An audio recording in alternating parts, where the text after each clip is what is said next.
अनुच्छेद 370 एक अस्थायी प्रावधान था, इसमें कोई शंका कुशंका नहीं है।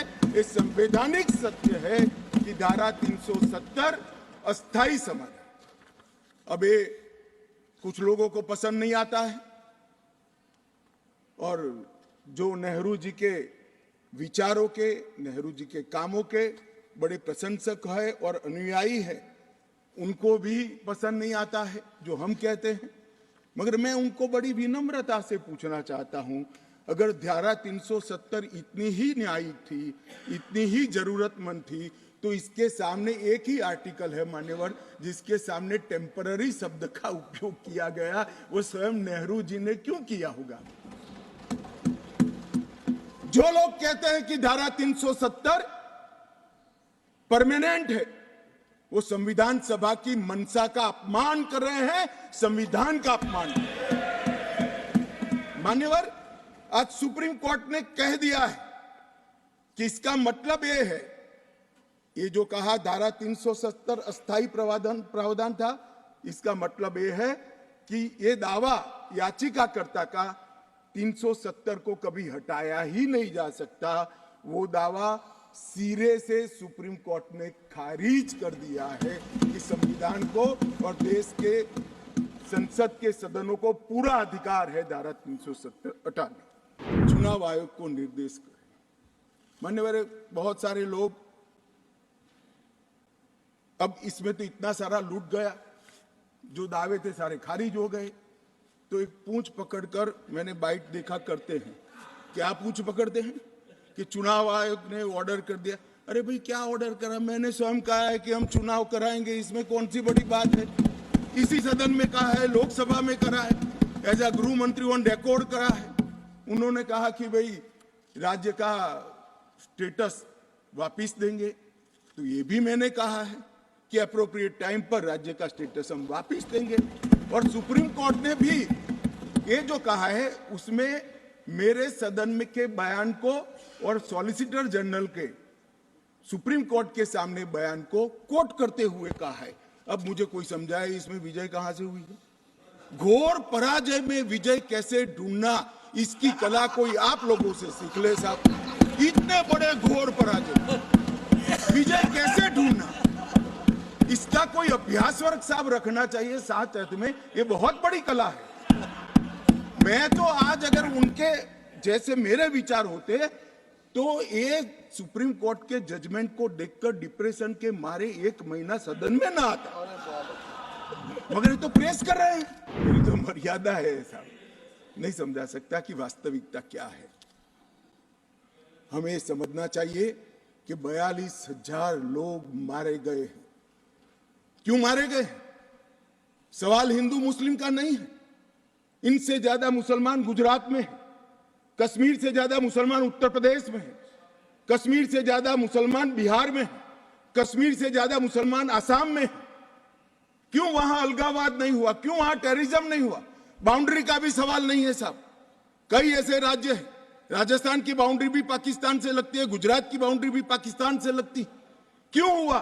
क्योंकि धारा 370 अलगाववाद को बल देती थी और अलगाववाद के कारण आतंकवाद खड़ा हुआ। ये समझना ही नहीं था। एक गलत फैसला हो जाता है, कितने भी बड़े आदमी से हो सकता है, किसी भी पार्टी से भी हो सकता है, मगर जब इतिहास सिद्ध कर दे, समय सिद्ध कर दे ये फैसला गलत है, देश के हित में वापिस आना चाहिए। अभी भी मैं कहता हूं, वापिस आइए, वरना जितने बचे हो इतने भी नहीं बचोगे। अगर अभी भी इस फैसले को चिपक कर रहना चाहते हो तो देश की जनता देखती है, 2024 में 2-2 हाथ भी हो जाएंगे और जनता का परिणाम भी आ जाएगा और मोदी जी तीसरी बार प्रधानमंत्री। डिलिमिटेशन कमीशन ने और भी कई फैसले किए हैं। मैं जरा सदन के सामने पूर्व की स्थिति और अभी की स्थिति बताना चाहता हूं।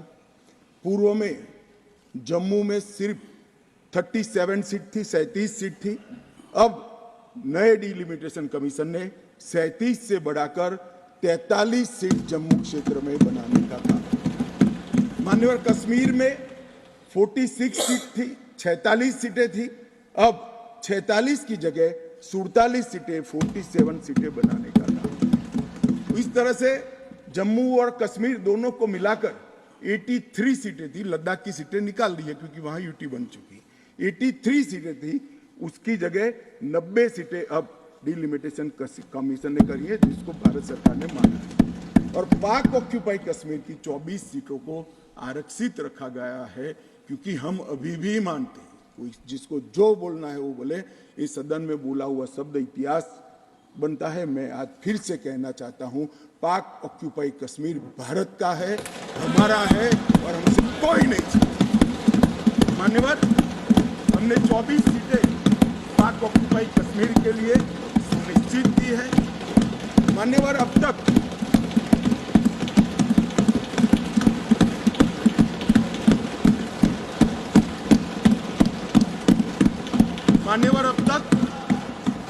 SC ST की सीटों में बड़ी